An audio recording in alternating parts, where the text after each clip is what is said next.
प्रिय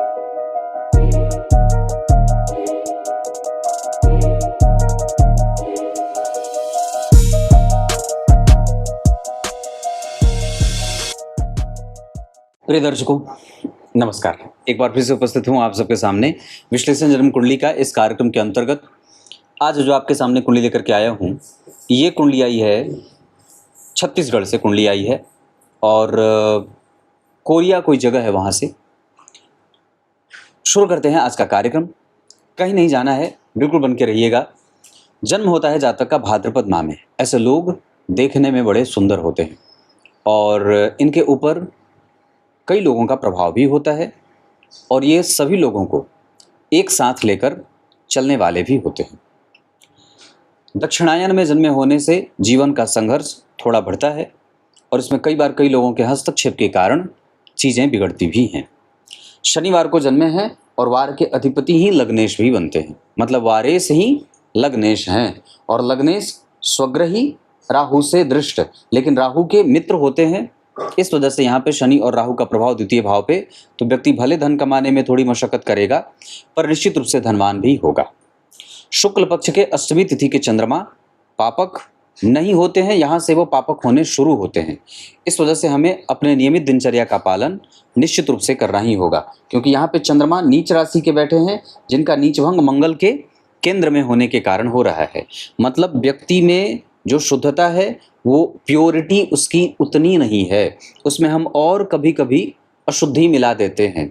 इस वजह से हमें शुद्ध होना है, मतलब ईर्ष्या, द्वेष, छल, कपट, मोह, मात्सर्य, इन सभी चीज़ों से हमें अपने आप को दूर रखना है। किसी की प्रगति को देख करके हमें जलने वाले भावों में नहीं जाना है। ज्येष्ठा नक्षत्र पे ओम शक्राय नमः इस मंत्र का जप करना चाहिए। चिरचीटे की जड़ अपने गले में धारण करना चाहिए शनिवार के दिन, और हो सके तो नारायण की पूजा करनी चाहिए। यज्ञ, दान, पूजा पाठ, मंत्र जप और जितनी जल्दी हो सके गुरु दीक्षा और अपना संस्कार यज्ञोपवीत आदि समय पे कर लेना चाहिए। विषकुंभ योग ब्राह्मण वर्ण और राक्षस गण के कारण शुद्धता भी है, सात्विकता भी है, और राक्षस गण के कारण कई बार व्यक्ति में तमस तत्व की प्रधानता भी हो जाती है और उसकी प्रधानता के कारण व्यक्ति के जीवन में कई बार थोड़ी कठोरता भी देखने को मिल जाती है। मकर लग्न की कुंडली बनी है, नवांश मेष का बना है जो यहाँ के चतुर्थेश हैं, और यहाँ भी मकर लग्न की ही कुंडली बनी है। केंद्र में बन रही राशि चर प्रकृति की है। इस वजह से व्यक्ति धन कमाएगा घूम घूम करके, और जीवन में कई बार वो निर्णय लेने की स्थिति में कमज़ोर होता है। अनिर्णय की स्थिति उसके जीवन में लगभग आती है। काम बार बार बदलना पड़ता है। दूसरों के हस्तक्षेप के कारण भी उसके जीवन में प्रायः कई बार परेशानी बनते देखी गई है। बड़े लोगों का दबाव ज़्यादा काम करता है। और नवमांश कुंडली में बुध लग्न में बैठे हैं, यहाँ मंगल और गुरु बैठे हैं तुला राशि में, यहाँ भी मंगल और बैठे हैं तुला राशि में, तो मंगल इस कुंडली के वर्गोत्तम हो गए, जो एकादशवें भाव के साथ साथ चतुर्थ भाव के स्वामी हैं। लाभेश अगर जन्म कुंडली में वर्गोत्तम हैं तो कुंडली लाभ आवश्यक रूप से बहुत अच्छा प्राप्त कर लेगी। सूर्य बैठे हैं 15 अंश के पूर्वा फाल्गुनी नक्षत्र में। जिस नक्षत्र में वो बैठे हैं उसके आधार पर आपको फैशन और दुनिया की समझ देते हैं। चंद्रमा बैठे हैं 16 अंश 41 कला के ज्येष्ठा नक्षत्र में। इस आधार पर आपका कोई भी काम आरंभ में रुकता है। लग्न का मान युवावस्था में है, इस वजह से आयु अच्छी है। मंगल आपकी कुंडली में चित्रा नक्षत्र में 3 अंश के बैठे हैं राहु के साथ। दशम स्थान में पापग्रह का बैठना बहुत ही उत्तम होता है। इस वजह से व्यक्ति की सामाजिक छवि मजबूती से बनी रहती है और वो कभी भी किसी के गिरफ्त में नहीं आता है, मतलब उसको कोई फंसा नहीं सकता है। बुधदेव आपकी कुंडली में भद्रयोग लगा रहे हैं हस्त नक्षत्र में बैठ करके, और वो आपको चिरंतन बना रहे हैं, सुखी बना रहे हैं, धार्मिक बना रहे हैं। इतना ही नहीं, वो आपको कभी कभी अपनी हैसियत से बढ़कर दान पुण्य पूजा पाठ करने वाला भी बना रहे हैं। यहाँ व्यक्ति माता और पिता का संपूर्ण सुख भी प्राप्त करता है, पर पिता के कारण कई बार घर में मतभेद बनते देखे जा रहे हैं मंगल राहु के कारण। देवगुरु बृहस्पति अनुराधा नक्षत्र में बैठे हैं, इनको वहां दोष नहीं लगता है, 13 अंश के बैठे हैं, और जन्म कुंडली में 12वें भाव के स्वामी होकर के बैठे हैं। मंगल तुला राशि में बैठे, इस वजह से मंगल और गुरु की दशा या राहु की दशा में या शनि राहु मंगल और गुरु की दशा में व्यक्ति को चोट चपेट की घटनाओं से सावधान रहना चाहिए। गुरु अनुराधा नक्षत्र में बैठे हैं, चंद्रमा के साथ गजकेसरी योग का निर्माण कर रहे हैं और उनके ऊपर किसी भी पापग्रह की कोई दृष्टि नहीं है। लग्नेश चूंकि पापग्रह नहीं होंगे तो शनि और गुरु का एक दूसरे से केंद्र में जाना या शनि की 10वीं दृष्टि गुरु पे जाने से व्यक्ति का जो जीवन है वो न्यायपूर्ण तरीके से उसकी कुंडली के बैठे ग्रह परिणाम करते रहते हैं। देवगुरु बृहस्पति के बाद शुक्र देव बैठे हैं 19 अंश के पूर्वा फाल्गुनी नक्षत्र, अपने ही नक्षत्र में बैठे हैं। सिंह राशि के स्वामी वहीं बैठे हैं और व्यक्ति को कारोबार में मेहनत मांग रहे हैं, मतलब आपको मेहनत करने की आवश्यकता है। और दरअसल अभी जो दशा चल रही है वो बहुत अच्छी दशा चल रही है। इसके बाद जो दशा चलेगी वो भी दशा अच्छी है और मैं समझता हूँ कि अभी आपकी कुंडली में जरा भी कोई ऐसी दशा नहीं है जो आपको परेशान कर सकती है। हाँ, अंतरदशा के जो ग्रह हैं जैसे शनि, जैसे मंगल, जैसे राहु, ये आपको परेशान जरूर करेंगे स्वास्थ्य के मामले में। बाकी ये कुंडली ऊंचे पदों पे जाएगी गुरु और चंद्रमा के कारण। ये कुंडली धर्म और भाग्य, भवन, भूमि, वाहन आदि का सुख बुध के कारण, साथ ही साथ आयु अच्छी सूर्य और शुक्र के कारण, एक अच्छी मृत्यु शुक्र के कारण, एक गंभीर वाणी, वाक शक्ति और कभी कभी चतुराई पूर्वक बात करना और कई बार ईर्ष्यालु प्रवृत्ति में जाना या बहुत अपनी अवस्था से ऊंची बात करना, है ना, इस तरीके की जो प्रवृत्ति है वो शनि के कारण है। द्वितीय भाव में शनि है, व्यक्ति अपनी अवस्था से ज़्यादा सोचता है और ज़्यादा दिमाग भी लगाता है। चतुर्थ स्थान में केतु हैं और शुक्रदेव को देख रहे हैं, इस वजह से माता को और पत्नी को कई बार छोटी मोटी बीमारियां परेशान करती हैं। कारोबार में व्यक्ति को कंफ्यूज होते हुए भी देखा जाता है। शुक्र बैठे हैं 19 अंश के, अपने ही नक्षत्र में बैठे होने से ग्रह बलवान होता है और शनि से दृष्ट होने के कारण कई बार व्यक्ति में कामुकता बढ़ती है। यहाँ व्यक्ति को अपने ब्रह्मचर्य का पालन भी निश्चित रूप से करना चाहिए। शुक्र के बाद शनिदेव बैठे हैं पूर्वा भाद्रपद नक्षत्र में। मैं समझता हूं कि गुरु बढ़िया बैठे हैं। शनि और गुरु का आपस में नक्षत्र परिवर्तन कुंडली को बलवान और श्रेष्ठ बनाने के लिए आगे लेके जाएगा। द्वितीय भाव में शनि वक्री हैं 28 अंश से, इस वजह से वो 100% द्वितीय भाव का ही फल करेंगे, जिसका फल जातक के जीवन में लाभ, धन, मोटी रकम और साथ ही साथ जीवन में कई बार शनि की दशा जाते जाते अच्छा खासा लाभ दे जाती है, ऐसा दर्शन करा रहे हैं। राहु जन्म कुंडली में दशम स्थान में बैठ करके व्यक्ति को दिमागी और बहुत ज़्यादा प्रगतिशील मानसिकता का, ऊंचे पदों पर विभूषित होने की इच्छा रखने वाला और आधुनिक शिक्षा पढ़ने वाला भी बना देते हैं। जबकि केतु देव चतुर्थ स्थान में व्यक्ति को, माता को रोगी और रुग्णता देने वाले बना रहे हैं। अब यहाँ से आगे बढ़ते हैं और जन्म कुंडली में मैंने लग्न कुंडली में बैठे ग्रहों के नक्षत्रों के ऊपर चर्चा की है। जरा ध्यान से देखेंगे तो जन्म कुंडली में शनि देव कुंभ राशि में बैठे हैं और राहु से दृष्ट हैं। मंगल का प्रभाव लग्न पे है, इस वजह से शनि की दशा जब द्वितीय और सप्तम भाव से संबंध बनाती है या शनि जब द्वितीय या सप्तम भाव से संबंध बनाते हो और अगर उन पे राहु केतु की दृष्टि पड़ती है तो वो मारक हो जाते हैं। शास्त्रकारों ने लिखा, सप्तमम मारक स्थानम तस्मातु प्रबलम धनम, मरणम मारकेशस्य दशायाम प्रवदित सुधि ही।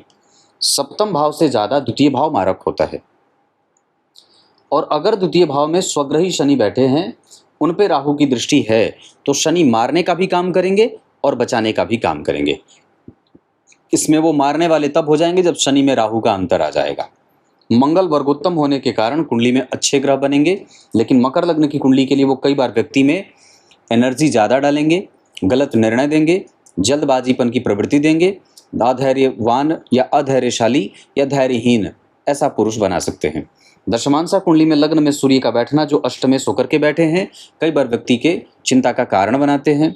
भाग्य भाव के स्वामी का अष्टम में बैठना व्यक्ति अपने ही लाभ के लिए खुद का ही सपोर्ट नहीं कर पाता है और मुकदर्शक बन करके प्रायः चीज़ें देखता रहता है और लोग उसका विरोध करते हैं, जबकि वो खुल करके उनका विरोध नहीं कर पाता है। यहाँ पे अर्थ ये है कि आपको अपने ऊपर ध्यान देने की आवश्यकता है। आत्मार्थे पृथ्वीम त्यजेत, आत्मा की सुरक्षा के लिए पृथ्वी का भी परित्याग करना हो तो कर सकते हैं। सामान्यतया मेरे कहने का अर्थ ये है कि आप भोलेपन के शिकार हो रहे हैं, लोग आपका लाभ उठा रहे हैं और जितनी ज़्यादा हो सके जितनी जल्दी आपको होशियार होने की आवश्यकता है। कई बार आपको ही लोग सामने रख के अपना काम साध रहे होते हैं और आपको पता नहीं चलता है। मकर लग्न की कुंडली में मुख्यतः कोई भी ग्रह बुरा नहीं होता है, क्योंकि देवगुरु बृहस्पति भी जन्म कुंडली में लाभ में बैठे हैं, 12वें और तीसरे भाव के स्वामी होते हैं। अच्छे भाव के स्वामी नहीं है पर बैठे अच्छे भाव में हैं। बुध इस कुंडली के लिए राजयोग कारक होते हैं, शुक्र इस कुंडली में योग कारक होते हैं। शुक्र यहाँ भी सिंह राशि में बैठे हैं, नीचाभिलाषी हैं, पर बुध स्वग्रही हैं। शुक्र अष्टम भाव में बैठे हैं, इस वजह से पाचन तंत्र में गड़बड़ी होती है और कई बार नेत्र ज्योति और आंखों की समस्या में परेशानी देते हैं। अंक इस कुंडली के लिए 8 और 2 अच्छा रहेगा। राशियां वृष और कन्या की अच्छी रहेंगी। धन कमाने के लिए पश्चिम दिशा बहुत अच्छा रहेगा। विदेशों से धन कमाना भी दशमांशा कुंडली की स्थिति बता रही है। 12वें भाव में चंद्रमा, शुक्र दशम स्थान के अधिपति होकर के बैठे हैं। आपकी कुंडली में 2025 के 23 अगस्त के बाद और भी अच्छा समय आ जाएगा, जहां आपके कारोबार में और आपकी महत्वाकांक्षा की वृद्धि और उसके सफल होने का योग भी लग जाएगा।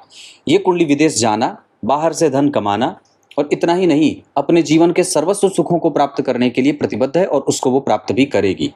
विदेशों से जाना, जन्म कुंडली में धन कमाना, व्यापारिक योग, शुक्र द्वितीय भाव में, सूर्य लग्न में, थोड़ी बहुत चिंता रहती है और वहाँ वो व्यक्ति कई बार जीवन के आरंभ में अनुभव प्राप्त करता है, उसके बाद फिर अच्छा आगे बढ़ जाता है। शुक्र में मंगल 2025 के अगस्त में अच्छे होंगे, शुक्र में गुरु और भी अच्छे होंगे।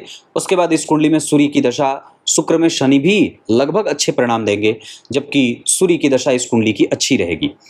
होरा चक्र के आधार पर आपकी कुंडली में चंद्रमा, मंगल, राहु और केतु मानसिक कष्ट देने वाले बनेंगे। बाकी इसके अतिरिक्त जितने ग्रह हैं, जैसे शुक्र, जैसे बुध, जैसे गुरु, जैसे सूर्य, जैसे शनि, ये सब आपके सपोर्ट के लिए खड़े हैं। भवन, भूमि, वाहन आदि का संबंध आपकी कुंडली में गुरु से बन रहा है, उनकी दशा में आपको इनका लाभ मिल जाएगा। चंद्रमा की दशा में व्यक्ति को सरकारी नौकरी, भाग्य का सुख और दुश्मनों पे और प्रतियोगिताओं में विजेता बनने का योग बना देते हैं। नौकरी का योग आपकी कुंडली में 100% अच्छा है। भवन, भूमि, वाहन के लिए मंगल, गुरु और सूर्य की दशा बहुत अच्छी रहेगी। संतान वगैरह के लिए आपकी कुंडली 100% बहुत अच्छी है, क्योंकि सप्तमांसा चक्र लगभग आपकी कुंडली में न्याय करता हुआ नजर आ रहा है। संतति भाग्यशाली होगी, इसमें जरा भी संदेह नहीं है। इसके साथ साथ माता और पिता में पिता का पक्ष अच्छा दिख रहा है। पिता अच्छे पद वाले भी दिखाई दे रहे हैं, पर उनके स्वभाव में थोड़ी बहुत कठोरता देखने को मिल रही है। माता चिंतित हैं और अनुशासित ज़्यादा हैं। शनि की दशा में वात संबंधित परेशानी होगी, पर ऐसी कोई घबराने की बात नहीं है। पर मंगल, राहु और केतु की दशा में चोट चपेट की घटनाएं दिखाई दे रही हैं। इस वजह से हमें उनकी दशा काल में, मंगल राहु की दशा काल में दुर्गा सप्तशती, नारायण कवच आदि का पाठ करना चाहिए।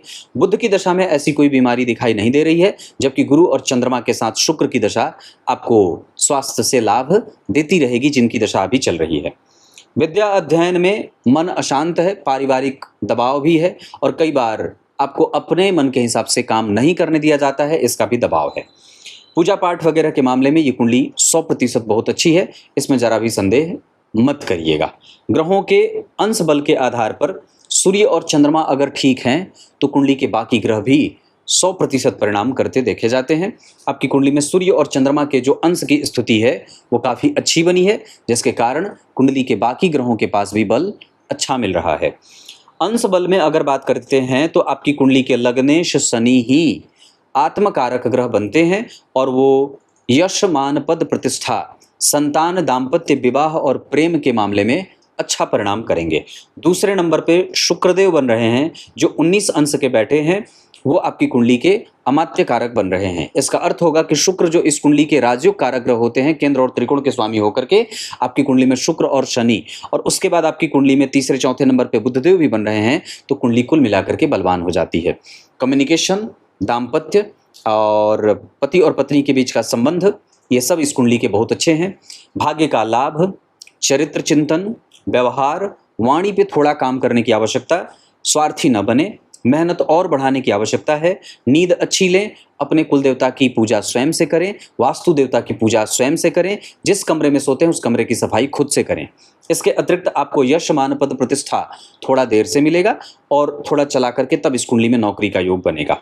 व्यापार और नौकरी में ज़्यादातर योग नौकरी के लगे हैं। व्यापार दूसरे नंबर पे या प्राइवेट सेक्टर दूसरे नंबर पे रहेगा, तीसरे नंबर पे व्यापार रहेगा। इसके अतिरिक्त अगर मैं बात कर दूं तो हमें अपने कंसंट्रेशन पे फोकस करने की आवश्यकता है। भाग्य हमारा 100% बहुत अच्छा है। हम गणेश जी की जितनी आराधना करेंगे उतना काम हमारा आगे बढ़ता जाएगा। इस कुंडली में सामाजिक प्रतिष्ठा थोड़ी कम सी है। मंगल और राहु की दशा में उसे और भी ज़्यादा कमज़ोर होते देख रहा हूँ, इस वजह से वहाँ आपको ध्यान देना होगा।